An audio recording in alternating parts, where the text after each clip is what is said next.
Hi, I'm Tim Gideon for PCMag.com, and if it's June in San Francisco, it must be time for WWDC, which means it's time for this guy to show us a new toy, and that is the iPhone 4. Let's take a closer look. It's 24% thinner than the 3GS. On the left panel, we have dedicated volume buttons and a mute button. On the top panel, there's a headset jack, a mic for noise canceling, and a sleep-wake button. On the right, a micro SIM tray. The bottom panel has the main mic, a 30-pin connector, and a speaker. The back now has the camera plus an LED flash, and of course the front panel has the 3.5-inch display and a new front-facing camera, plus the trusty home button. So the new touchscreen has a name, the Retina display. It's a high-res display that shows 320 pixels per inch, and it's been optically laminated to reduce light diffraction. Images do indeed look crisp on the iPhone 4, not just because of the display, but because of the 5-megapixel camera that can also shoot 720p HD video at up to 30 frames per second. Multitasking is now an option. You can adjust music playback no matter what you're looking at, and you can have several apps open at once. Just scroll through the dock at the bottom of the screen.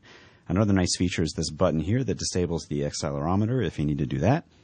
You can now group your apps by category in folders. Just drag them together and they get grouped. Email can also now be organized by threads, kind of like Gmail. The browser looks pretty much the same, only sharper now, especially with text.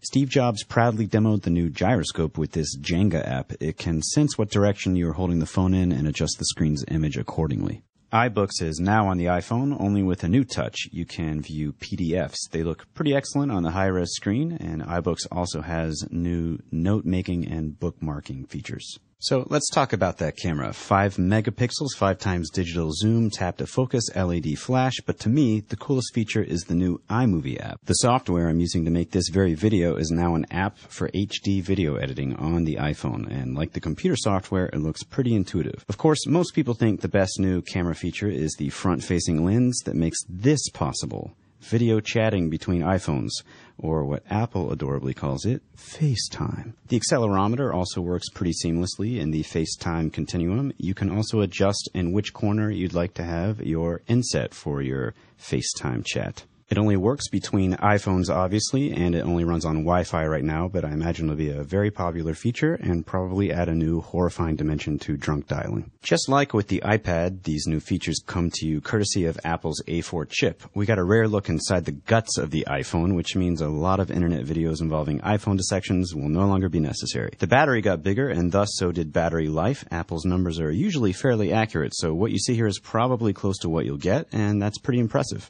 And those leaked photos turned out to be pretty darn accurate, so Steve Jobs explained what exactly those lines in the frame are. They are the antenna system for the phone. Neat. iPhone OS 4 immediately got renamed to iOS 4, and it got a blinged-out metallic logo. Steve Jobs also invited Microsoft's Bing to be on his phone, which seemed like a very nice thing to do.